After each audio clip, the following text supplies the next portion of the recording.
Hello, this is Witty, one of the lead designers on the original Dragonlands set. And this is Mindy, the design lead for the set's revival, but also one of the original, and I think it was your first set that you worked on, designers for Dragonlands. Yeah, today we're talking about reviving Dragonlands, Uncharted Realms, what's changed, what stayed the same, and how it feels to bring an old set into TFT today.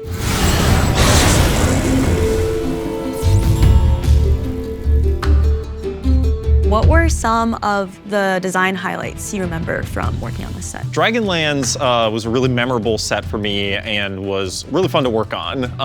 Part of that was getting to work on the dragons themselves. That was the first set that we really had a whole bunch of new characters. You know, we've done that more recently, but making all those different characters and having so much kind of creative freedom with their kits and just how impactful and central dragons were to the set, I think made it pretty unique, and I'm excited to see it brought back. Were there like specific pieces of content in this set that you remember being of note to you? Yeah, definitely some of the highlights for Dragonlands were a shimmer scale, which was a pretty different take on our sort of econ trait, and instead having items that were gold generating. That is, a lot of them have stuck around in the artifact system. Players are going to get to play with Treasure Dragon again, which we saw in Cyber City as a hack, but that's a thing that's in every game of Dragonlands. Do you remember any like specific dragons? Like you made Zippy, right? I remember making Zippy. That was definitely fun. Siphon was also one of my favorites. I just like that more sort of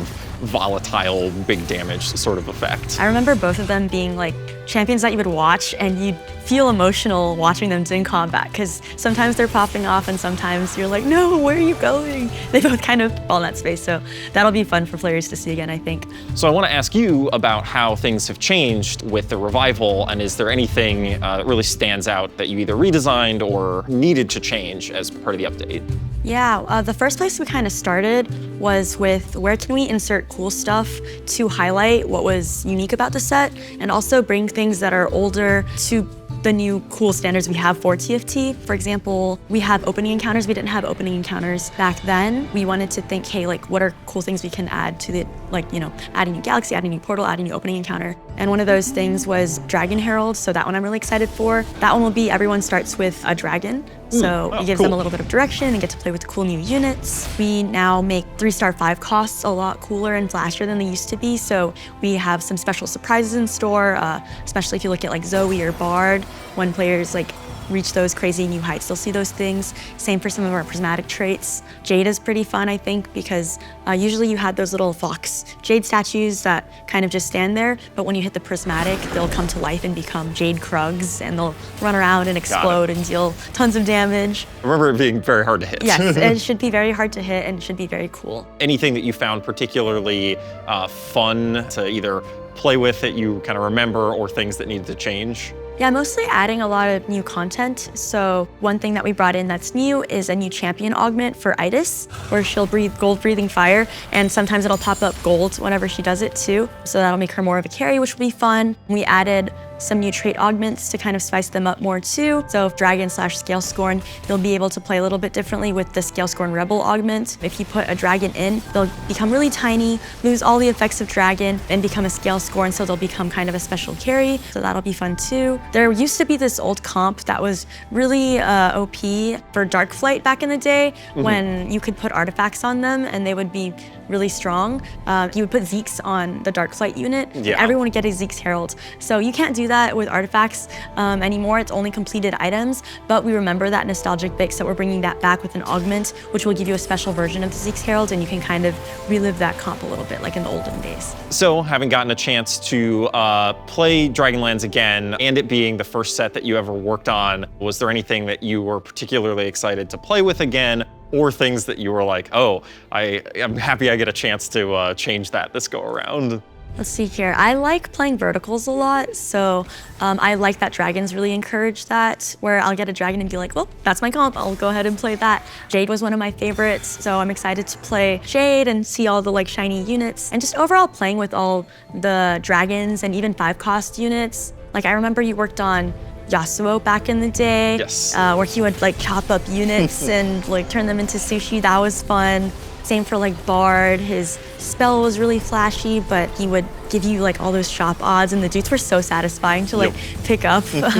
Oh, for Bard 2, I remember something that's really fun was sometimes fun is a quote unquote, but sometimes your shop odds would get really good. You'd have like 20% chance, 30% chance to see 5 costs, but then you're like, oh wait, I need this 1 cost unit for my comp, and you're like, wait a second, I have 0% shop odds for a 1 cost unit. So I remember that kind of thing too. Yeah, what about you? Do you remember anything nostalgic? I'm excited to play, I mean, the dragons still stick out the most. Myself as well, some of those bigger verticals. I also remember playing a lot of Jade, playing with Soam. Soam is especially memorable as, you know, we'd added these new dragon characters, but Soam was a lot higher effort, a very custom model, custom animation. But yeah, just a lot of good memories. It's good to look back and see how TFT has changed, but also things that were still fun to see again. Yeah, it's really great seeing it for full circle again and talking to you about this set, just because, yeah, again, it was my first set working on it, and you were one of the leads, and we worked together on it. It's been a long time since then.